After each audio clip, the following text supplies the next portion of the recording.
مزید ڈسکس کرنے سے پہلے آپ اس ویڈیو کو لائک کریں، چینل کو سبسکرائب کریں اور بیل آئیکن پر لازمی کلک کریں۔ ناظرین، اس قسط کے شروع میں آپ دیکھیں کہ کوجا بخش نے جو غداری کی تھی اس کا الزام حمزہ اور عبد الرحمن پہ لگا تھا، جس کی وجہ سے تیمور اور اس کے سپاہی ان دونوں کو مارتے ہیں اور ان کے منہ سے خون نکلنا شروع ہو جاتا ہے، اور پھر تیمور ان کو گندگدو کے پاس لے کر آتا ہے اور کہتا ہے میں ان دونوں کو پھانسی دینا چاہتا ہوں۔ یہ سن کر ترگت، دوحان اور دلی دمیر پریشان ہو جاتے ہیں اور دلی دمیر گندگدو کے پاس جاتے ہیں اور کہتے ہیں کہ میرے آقا، جو وہ کہہ رہا ہے بالکل نہ سننا۔ عبد الرحمن ہمارے پاس سلیمان شاہ کی امانت ہے اور حمزہ آپ کا بہترین جانباز ہے، وہ سالوں سے آپ کے لیے لڑ رہا ہے، اگر آپ نے ایسا کچھ بھی کیا تو آپ پچھتائیں گے۔ اس کے بعد تیمور کہتا ہے کہ گندگدو بھائی میں ان کو پھانسی دوں گا، انہیں قبیلے واپس نہیں لے کر جاؤں گا۔ یہ سن کر دوحان اپنی تلوار نکال لیتا ہے اور تیمور کے گلے پر رکھ لیتا ہے، اور کوجا بخش اپنی تلوار نکال کر دوحان کے گلے پہ رکھ لیتا ہے۔ دوحان تیمور سے کہتا ہے کہ ہم سمجھتے تھے تم ایک مرد ہو اور ہم نے سمجھا کہ تم ایک بہادر آدمی ہو جو ہمارے آقا کا بدلہ لے گا،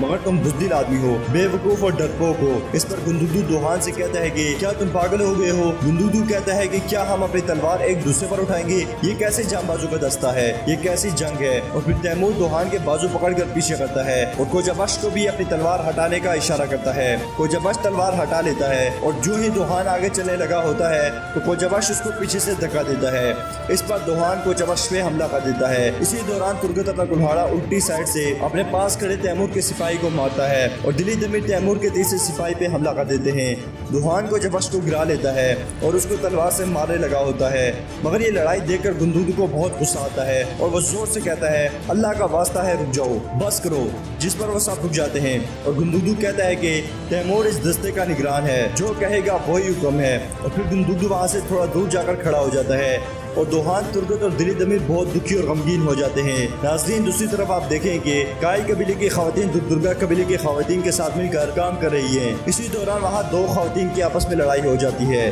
ان میں سے ایک کائی قبیلے کی خاتون ہوتی ہے جبکہ دوسری درگا قبیلے کی خاتون ہوتی ہے۔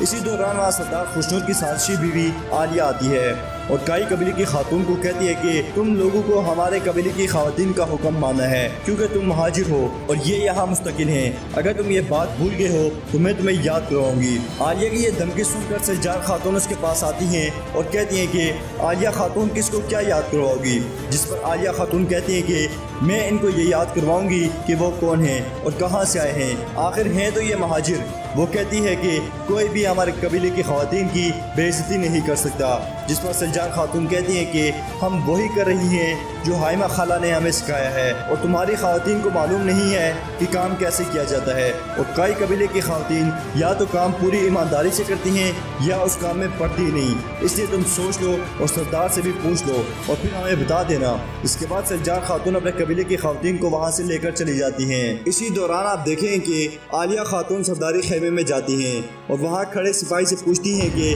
اندر کون ہے، جس پر وہ سپاہی کہتا ہے کہ سردار خوشنود اور حائمہ خاتون ہے، اور پھر عالیہ اس سپاہی کو وہاں سے جانے کا کہتی ہے اور کان لگا کر سردار خوشنود اور حائمہ خاتون کی باتیں سنتی ہے، جہاں سردار خوشنود کہتے ہیں کہ قبیلے میں پھوٹ کو روکنے کے لیے ہمیں ایک دوسرے سے خاندانی تعلقات مضبوط بنانا ہوں گے اور ایک ساتھ جھگیں اور دعوتیں کرنی ہوں گی، اور اس کے لیے سب سے بہترین طریقہ شادی ہے۔ ناظرین، اس کے بعد سازشی عالیہ طبی خیمے کی طرف چلی جاتی ہے اور وہاں موجود خاتون جو کہ کائی قبیلے سے ہے اس کو سخت لہجے میں کہتی ہے کہ تم روشنی کے بارے میں کیا جانتی ہو جو تم نے مجھے نہیں بتایا، جس پر وہ کہتی ہے کہ کچھ بھی نہیں، اور پھر وہاں سے باہر جانا چاہتی ہے، مگر عالیہ اس کا راستہ روک لیتی ہے اور اس کو دھمکیاں دیتی ہے۔ اس کو کہتی ہے اگر تم یہاں سکون سے رہنا چاہتی ہو تو بتاؤ روشنی کا کیا راز ہے، روشنی کس کو پسند کرتی ہے؟ اس پر وہ خاتون خوفزدہ ہو جاتی ہے اور عالیہ کو کہتی ہے کہ روشنی خاتون ارطغرل کو پسند کرتی ہے۔ ناظرین، اس کے بعد آپ دیکھیں کہ غنی ارطغرل کو منگولوں سے بچانے کے بعد اسے اپنے کندھے پہ اٹھا کر اپنی غار میں لے جاتا ہے، اسے وہاں لٹا دیتا ہے اور کہتا ہے غنی کی غار میں خوش آمدید۔ ناظرین، اسی دوران آپ دیکھیں کہ تیمور جنگل میں بندوقوں کے ساتھ کھڑا ہے اور اسے کہہ رہا ہے کہ میں حمزہ اور عبد الرحمن کو قبیلے نہیں لے کر جا سکتا، قبیلے کی حفاظت بہت ضروری ہے۔ اس پر بندوقو کہتا ہے کہ جس نے فیصلہ کرنے کی ذمہ داری تمہیں سونپی ہے، مگر ان کو پھانسی دینے کا فیصلہ آسان نہیں ہے، میری رائے میں ان کو قبیلہ بدر کر دیا جائے۔ اس کے بعد تیمور کہتا ہے کہ ارطغرل کے جانبازوں کا کیا کرنا ہے؟ اس پر بندوقو کہتا ہے کہ مجھے پتا ہے کہ انہوں نے تمہارے ساتھ کو نقصان پہنچایا ہے، مگر ہمیں ہمیں ان کے ساتھ نرمی برتنی ہوگی کیونکہ امی جان ان سے بہت پیار کرتی ہیں۔ اس پر تیمور کہتا ہے کہ وہ سربراہ کے خلاف بغاوت کے مرتکب ہوئے ہیں، اس لیے مسئلہ حل ہونے تک ان کو بھی قبیلہ بدر کر دینا چاہیے۔ اسی دوران دوحان تربت اور دلی دمیر سے پوچھتا ہے کہ وہ لوگ ابھی تک کیا مشورہ کر رہے ہیں، جس پر تربت کہتا ہے کہ ہمارے آقا گندگو حمزہ اور عبد الرحمن کو پھانسی دینے کے حق میں نہیں ہے، جس پر دوحان کہتا ہے کہ پھر یہ تیمور کون ہوتا ہے ہمارے سپاہیوں کو پھانسی دینے والا۔ یہ سن کر دلی دمیر کہتے ہیں کہ تیمور اس دستے کا نگران ہے، ہم اس کے خلاف نہیں جا سکتے۔ گندگو کے لیے کوئی بھی فیصلہ کرنا بہت مشکل ہے، اسی دوران وہاں گندگو اور تیمور آتے ہیں اور گندگو کہتا ہے کہ عبد الرحمن اور حمزہ کو پھانسی نہیں دی جائے گی۔ یہ سن کر دوحان تربت اور دلی دمیر خوش ہو جاتے ہیں اور دوحان خوشی سے حمزہ اور عبد الرحمن کی طرف بڑھتا ہے، مگر اسی دوران گندگو کہتا ہے کہ ان کو چھوڑا بھی نہیں جائے گا، ان دونوں کو قبیلہ بدر کیا جائے گا۔ یہ سن کر وہ سب غمگین ہو جاتے ہیں اور دلی دمیر گندگو سے کہتے ہیں کہ یہ کیسے ہو سکتا ہے میرے آقا، اور پھر گندگو کہتا ہے کہ دوحان اور تربت ان دونوں بھی ان کے ساتھ قبیلہ بدر ہو۔ یہ سن کر تربت حیران ہو جاتا ہے اور کہتا ہے کہ میرے آقا یہ آپ کیا کہہ رہے ہیں۔ اس پر گندگو کہتا ہے کہ جب تک سردیاں ختم نہیں ہو جاتی تم دونوں قبیلے واپس نہیں آؤ گے، تم دونوں حمزہ اور عبد الرحمن پہ نظر رکھو گے، یہ فیصلہ ہوا ہے۔ یہ سن کر دوحان تربت اور دلی دمیر بہت دکھی ہوتے ہیں اور تربت دلی دمیر سے کہتا ہے کہ ہم ارطغرل کے جانباز تیمور کی نظر میں مشکوک ہیں، اور پھر تربت اور دوحان حمزہ اور عبد الرحمن کو اٹھاتے ہیں اور پھر وہ سب دلی دمیر سے گلے ملتے ہیں اور تربت دلی دمیر سے کہتا ہے کہ ہماری فکر نہ کریں آپ، جس پر دلی دمیر کہتے ہیں کہ میرے بیٹو اب تم لوگ ہی زندہ بچے ہو، اس لیے ایک دوسرے کا بہت خیال رکھنا۔ اس کے بعد تربت گندگو سے کہتا ہے کہ میرے آقا ارطغرل نے کبھی ایسا نہیں کیا، جس پر گندگو کہتا ہے کہ مجھے معاف کر دو، اور پھر دوحان تیمور سے کہتا ہے کہ تم جانبازوں کے سربراہ ہو، مجھے تم سے اس سب کی امید نہیں تھی، اور پھر وہ چاروں گھوڑوں پہ بیٹھ کر وہاں سے چلے جاتے ہیں۔ اس کے بعد گندگو دلی دمیر سے کہتا ہے کہ اس صورتحال نے مجھے مار دیا ہے، مگر اس کے علاوہ کوئی اور راستہ نہیں تھا، میں اس منگول کماندار کا منہ کھلوانے کے لیے کچھ بھی کروں گا۔ اس پر دلی دمیر کہتے ہیں کہ اگر آپ اس کا منہ کھلوا بھی لیا تو جو دل آپ نے توڑ دیے ہیں کیا وہ واپس جوڑ لیں گے؟ اس کے بعد وہ سب لوگ وہاں سے اپنے گھوڑوں کے پاس چلے جاتے ہیں اور کوجا بخش وہیں رک جاتا ہے، اور جب وہ دیکھتا ہے کہ اس کے آس پاس کوئی نہیں تو وہ اس منگول کماندار کے پاس آتا ہے اور کہتا ہے کہ فکر نہ کرو، میں تمہیں یہاں سے نکالنے کا کوئی راستہ نکال لوں گا، زبان کھولنے کا سوچنا بھی مت ورنہ گندگو جیتے جی ہماری کھال کھینچ لے گا۔ ناظرین اس کے بعد آپ دیکھیں کہ ارطغرل غنی کی غار میں لیٹا ہوا ہے اور غنی اس کا علاج کر رہا ہے اور اس کے زخموں کو صاف کرتا ہے۔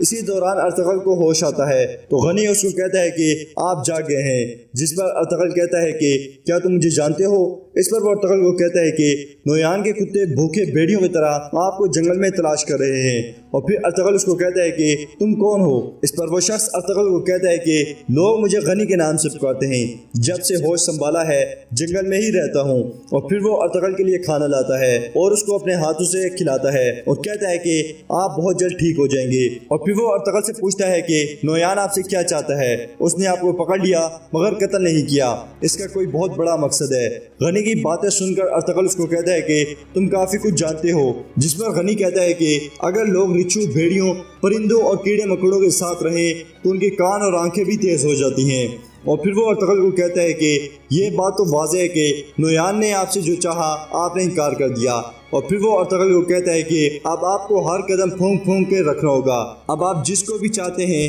نویان اس کو نقصان پہنچانے کی کوشش کرے گا۔ اس کے بعد ارطغرل زخموں میں درد اور تکلیف کی وجہ سے لیٹ جاتا ہے۔ ناظرین اس کے بعد آپ دیکھیں کہ تربت دوحان عبد الرحمن اور حمزہ ایک ندی کے پاس بیٹھے ہوئے ہیں اور کہہ رہے ہیں ہم نے اتنے منگولوں کو مارا مگر حاصل کیا ہوا، اور پھر حمزہ کہتا ہے کہ کائی قبیلہ اب کبھی آباد نہیں ہو سکتا۔ یہ سن کر دوحان اس کو کہتا ہے کہ یہ تم کس طرح کی باتیں کر رہے ہو؟ اس پر حمزہ کہتا ہے کہ مجھے معلوم ہے میں کیا کہہ رہا ہوں، سلیمان شاہ فوت ہو چکے ہیں اور ارطغرل بھی، اس لیے کائی قبیلہ اب دوبارہ بننے والا نہیں، ہمارے آقا گندگو اپنے ماموں کے حکم کے تابع ہو گئے ہیں تاکہ دونوں قبیلوں کا اتحاد برقرار رہے۔ اور پھر دوحان کہتا ہے کہ مغرب سے سلیبی اور مشرق سے منگول، ہمارے رہنے کے لیے کوئی جگہ نہیں، ہمارے آقا ارطغرل نے ہمیں مرنے تک لڑنے کا سبق سکھایا ہے، اس کے بعد ہم نے صرف جنگ کرنی ہے۔ ناظرین اسی دوران آپ دیکھیں کہ گندگو اور تیمور قبیلے واپس جاتے ہیں اور حائمہ خاتون ان سے کہتی ہیں کہ تم کیسے یہ کر سکتے ہو، جس پر تیمور کہتا ہے کہ انہیں ان کی غداری کی سزا ملی ہے،